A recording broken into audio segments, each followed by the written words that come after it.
Hey, but what's up? Ultramag64 here, and today, guys, it is time for yet another fantastic episode of the My Little Pony game from Gameloft. Now, I know that we took a break last week, and I know the sun was setting, and everyone was probably maybe upset. I don't really know. I don't think anyone was really actually upset that we took a break. I feel like it was warranted. But, anyway, we are back to the old grind of the game that is the My Little Pony game from Gameloft. Now, since we kind of missed out last week, I've actually got a lot of catching up to do. There was a big update that came out, the RaRa update. On top of that, I missed 2 episodes of the My Little Pony show from Hasbro. And, yeah, we gotta look at that as well. Is my battery dying? Nope, okay. My screen got really dim, and so I was like, oh, I guess my battery's dying when it shouldn't be, but okay. But anyway.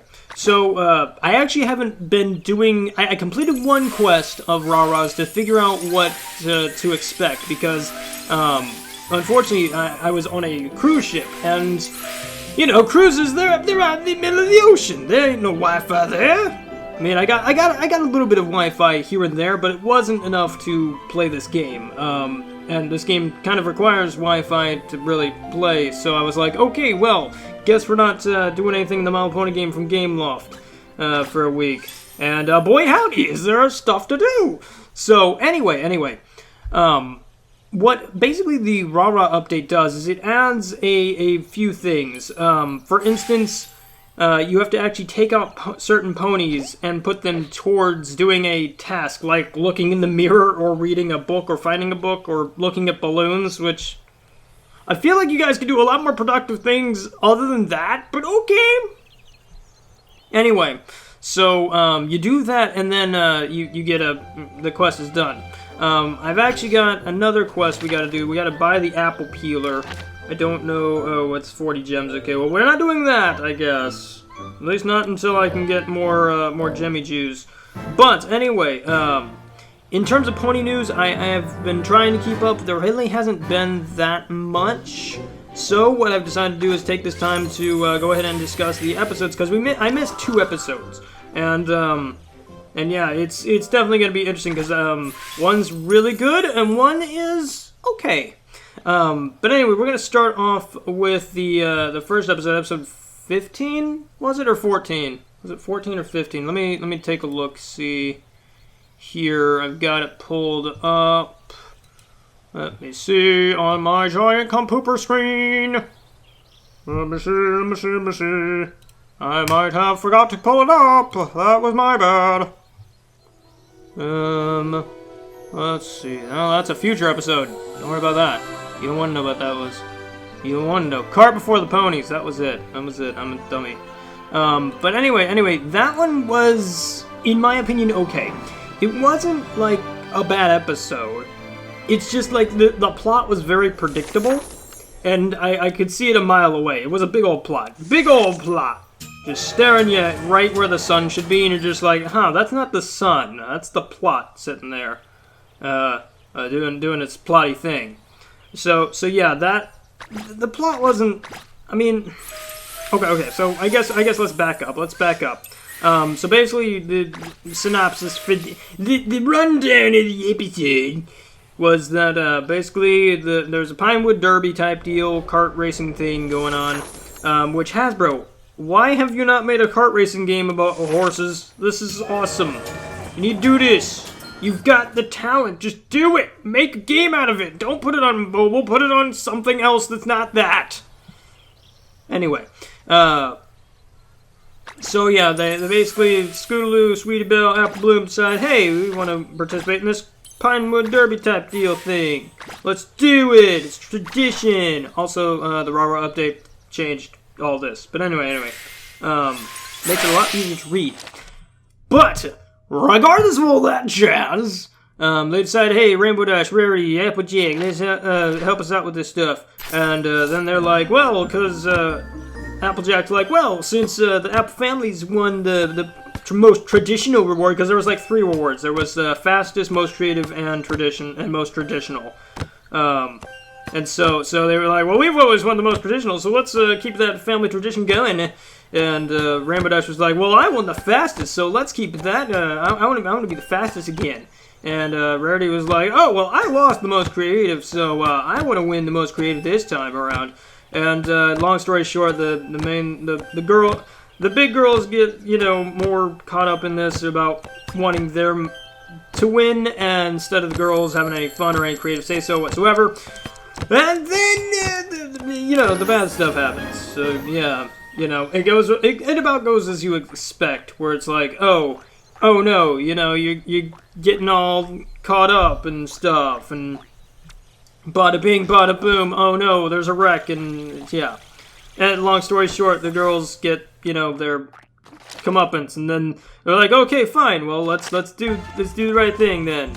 But what was interesting for me, at least, see, this kind of plot's been done before, and usually it's like, oh, well, we should have listened to you, and stuff. However, this lesson kind of went in a different direction, a slight different direction, not like, it wasn't like anything like, oh my gosh, I can't believe you did that, but it made me like look up for a minute and be like, wow, I really like that.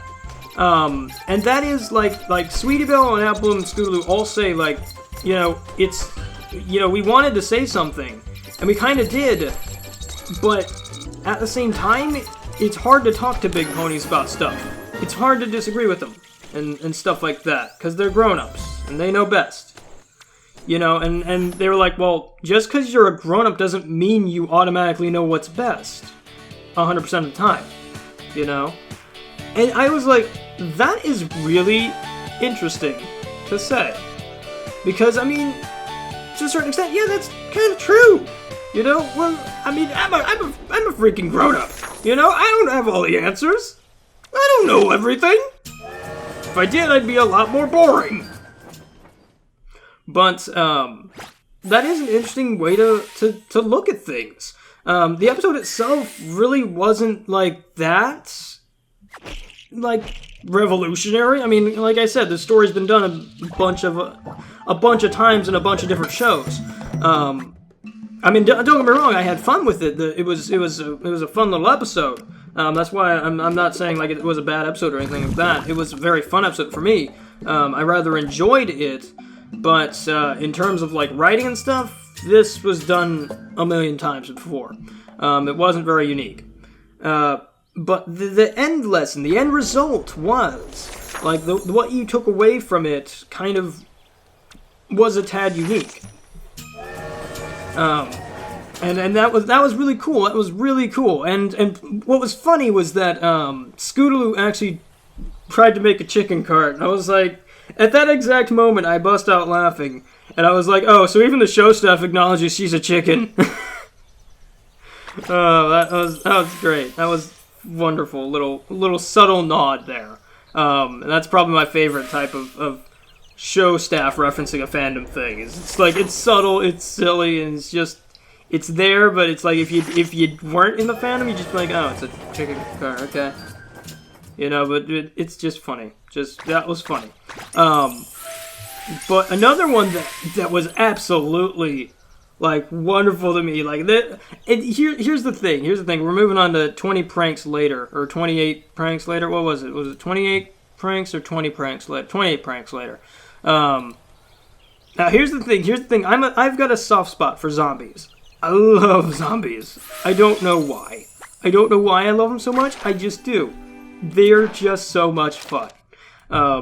You know, I watched The Walking Dead for a long time. I've not exactly been keeping up with it as well as I used to. But I love zombies. I love zombies. I'll watch a zombie flick. Usually you don't have to say much to make me watch a zombie flick. You can be like, it's got zombies. Be like, you have my interest, good sir, or madam. So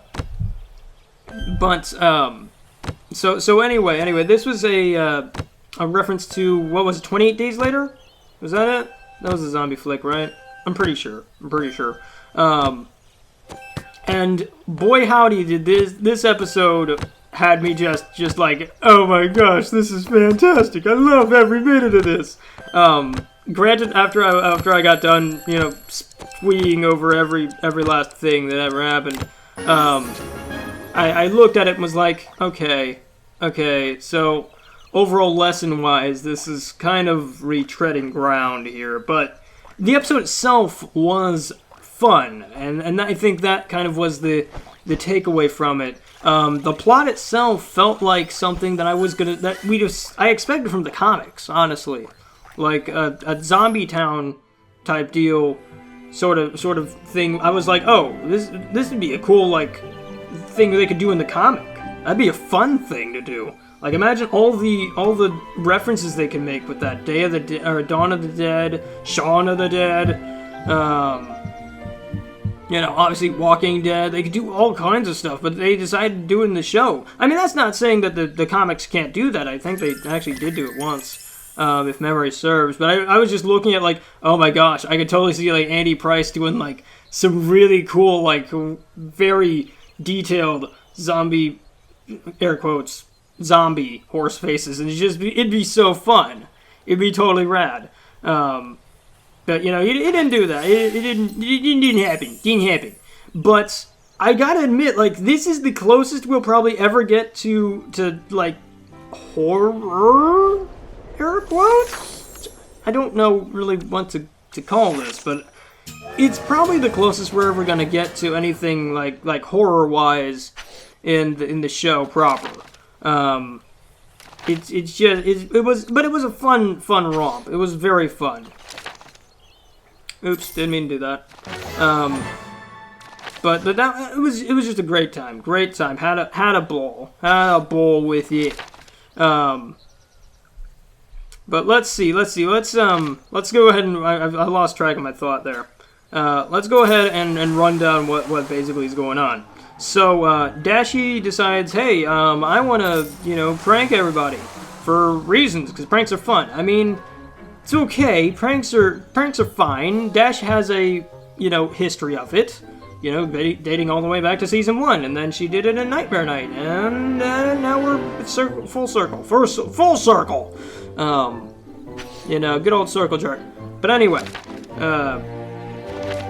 and so she's doing pranks. They're kind of getting like the minute this episode starts, it was a very bad prank. I was like, oh, Rainbow, you done goofed, because she scared Fluttershy, and to the extent where Fluttershy got very, very upset. Like, she wasn't like crying so much as she was angry, and I was like, oh, you've really done goofed if you made Flutters angry. That takes a lot. That takes a lot, Dashi. I think you owe someone an apology before you get, like, bear stomped. Which, that was another thing. I was concerned why Fluttershy was, at first, when it first opened and I saw the bear, I was like, Fluttershy, why are you so scared? You got a freaking bear at your side, girl. You don't have to worry about jack squat. And then, as the bear turns out to be a scaredy bear, I was like, oh, okay, fine. Why do I bring this bear along to the Everfree Forest? I don't know. Brilliant. Just brilliant. Wow, fantastic. But yeah, basically Dash gets out of hand with the prankings, which kind of harkened a bit back to Griffin the Brush-Off, was it? That was the one where Gilda came in? I think that was the one where Gilda came in.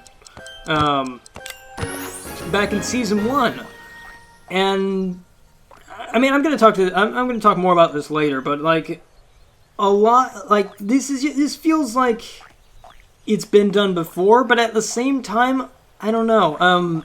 Again, it's been I haven't like reviewed anything, previous to really put this, like really say like, oh, this was done before, This could be also kind of a comeuppance, like, okay, Dash, you've done this for this long, we've let it slide, we've told you, subtly, and we've kind of said, stop, and you just haven't, so we're gonna pull out all the stops and make you stop.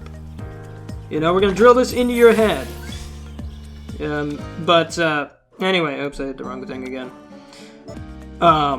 So basically, Dash decides, hey, I'm gonna prank the entire town by getting these cookies that somehow magically have rainbow stuff, I don't know, in them, and it turns their face rainbow. I don't know. Magic cookies. I want them, though. I would eat that. That looks delicious. But, anyway, and so, Dash decides that hey, I'm going to distribute these via the Philly Scout cookies. It's going to be fun. It's going to be a grand old time. And she does. And then she finds out, oh, there's something ain't right here. You know, that ponies aren't doing so hot. That's not good. And then the whole town turns into basically zombies. And that was awesome. I was like, oh, this is so gonna be good. Because I don't know what it is about the cute pastel-colored horses, but I love seeing them get into, like, semi-grimdark situations. Like Fallout Equestria, for instance. Love that universe. Don't know why, because it's not even, like... Fallout Equestria's universe isn't exactly close to proper Fallout. I mean, it's got similarities, but usually Fallout's not that dark. Like, Fallout's usually this kind of a little bit lighthearted romp. I mean, granted, it is under a big, you know, depressing thing when you think about it, when you get to thinking about it, but it's like they never seem to go that dark just because they kind of are stuck in the 50s, and the 50s were a grand old time.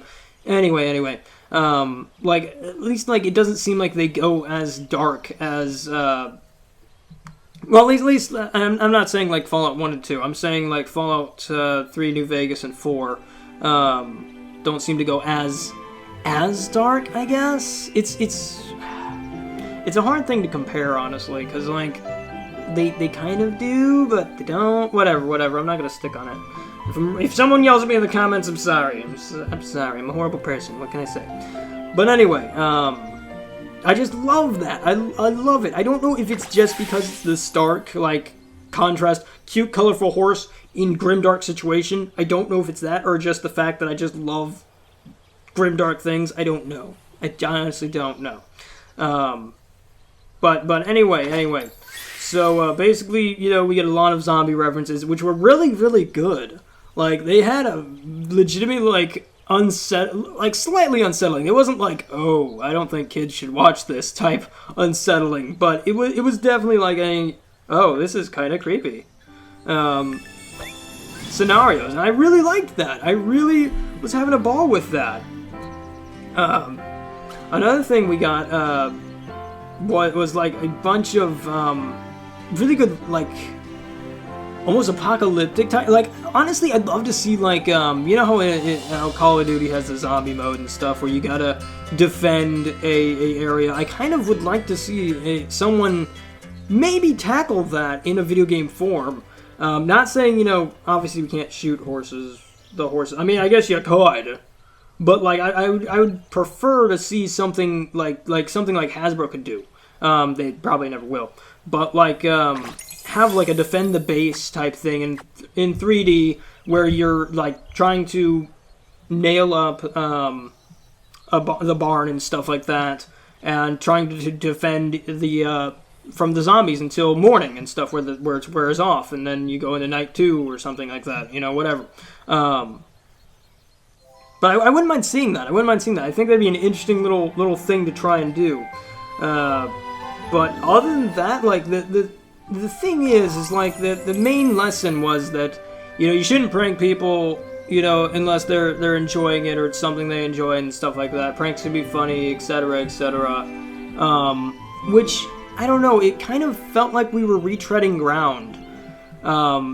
Just a tad. Like, it felt like Griffin the Brush-Off kind of stuff. And also sort of Nightmare Night, or like, what was it? Luna's first episode where she came back in, I can't remember, season 2, something, it was Nightmare Night, something. But anyway, it kind of felt like we were maybe combining those two lessons together, just a tad. I don't know. It just felt like retreading ground. It felt like we were retreading ground, and just it was like, oh, okay. I mean, it's not bad. This is, by no means was this a bad episode. This is, like, out of the two, this is probably my favorite. Just, again, I'm a softie for zombies. But it definitely felt a little bit like retreading ground. Also, fun fact, Glim was in none of these. Where the heck are you, Starlight? What are you doing? You just like, I'm gonna go hang over here. You guys do whatever it is you're doing. I mean, I know they weren't focusing on Glim, and granted, I didn't really look in the background, but I never saw her. Like, I not once did I ever see her do anything, like, at all. Like, not even chime in when they had everybody in the room and were discussing Dash's pranking. Like, she didn't even chime in and be like, oh, well, I don't think they're that bad, you know? Or anything like that. Like, majority of the main six seem to side with Fluttershy on this, but I would have liked to see, you know, I mean, Pinkie Pie kind of sided with Dash, but I'd have liked to see another supporter just kind of come in and be like, well, I didn't think they were that bad. I mean, maybe Glim's just hanging out with Trixie being like, hey, yo, Trixie, we ain't got time for these fools. Let's go do some magic stuff. Yeah! Hold on to my tail, Trixie. So that was a minor nitpick for me. I was like, where's Glim? Why isn't she... Why do you guys bring her in as a main support character, kind of, and then just do nothing with her? Same with stupid Flurry Heart. You're gonna sell toys off these characters. Make us love them. You know? Guys, come on! Like, seriously, Hasbroni, if you want to get, like advice from me, personally, I only buy toys of characters that I know and enjoy and like. You know, I mean, granted, you know, character design only gets you so far. I love Glim's design, don't get me wrong, and I will probably buy a toy from her just because I like her character, but you gotta develop your characters and make them likable. You know? I mean, Glim's good, but she's Sunset Shimmer 2.0. You know? Make her different. Do something different with her. Not even talking about the stupid Everfree Forest Equestria Girls movie. That's gonna be interesting to see. I'm not sure. I'm definitely... I've got bated breath. I like where they're going with it because the recent trailer was very dark for considering. Like, I was like, oh, okay then. We're going there. All right. So yeah, I'm definitely a little bit on the fence about a lot of things. Like, I'm curious why we brought Glim into this. I'm not sure if it's to capitalize on Sunset Shimmer's character archetype or what, but it's definitely I don't know. I feel like you're underutilizing her.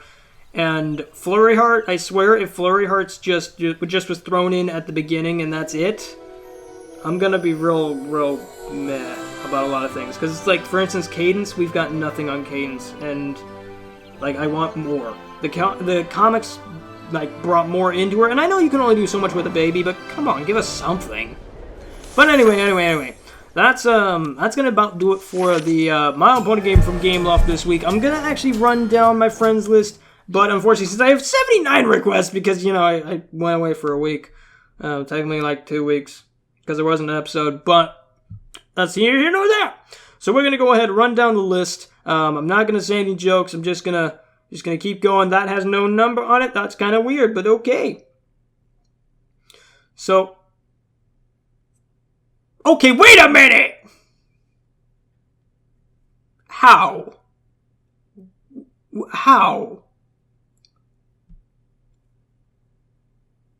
You can't just do this to me, man. You can't just be like, oh, I'm not gonna comment about my friends list this time around. And then 3 friends in, you drop this bomb onto me. This is not okay. This is bad and you should feel bad for it, Gameloft. Disappointed right now because I love this. I had expectations, Gameloft, and you've just shattered them with this bomb of awesome. Stop it. I can only handle so much. KK? Alright. Let's go ahead and just go around. You can pause the video whenever you want. And write down these delicious friends lists. And then you got them. You got them in your love. And your love life and stuff. And there you go.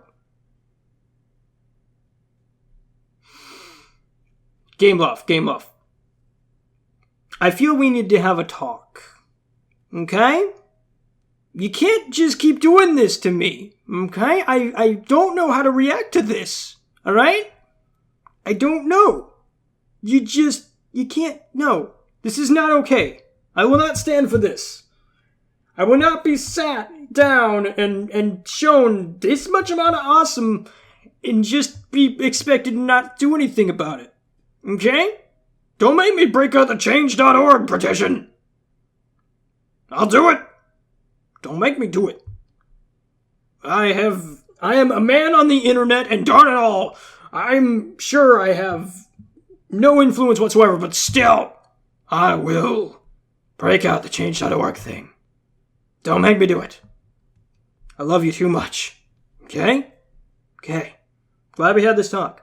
Game Loft. I love you guys. You just need to calm down. Cool your jets. Like Jet Days over there. Just cool your jets. Don't worry about it. Don't think about it. Just don't do it. Just don't do it. Don't do it no more. Don't do it no more. It's okay. I'll let it slide this one time. But, I'm just saying. You, me. We're in hot water. We're in hot water together. We're swimming in a jacuzzi of hot water. And, the temperature's slowly rising. It's gonna boil us alive. Game Loft. You and me. Together. We're gonna make a delicious person soup. That went weird real fast. Oh, this is what. Thank you, tablet. You're like, okay, I'm done, I'm out. So I hope you guys enjoyed. I hope you have a fantastic day. Where do I come up with half of the things I say? If you want to check out the My Little Pony game from Gameloft, then there is a link in the description down below for the iOS, Android, and Amazon versions. If you want to add me on Gameloft's sick, cool friends list thing and then make me super jellies about your name, then my friend code is 0145. That's 0145. But anyway, guys, I'm Ultramag64, and I'll catch you poking ponies next week. Bye-bye!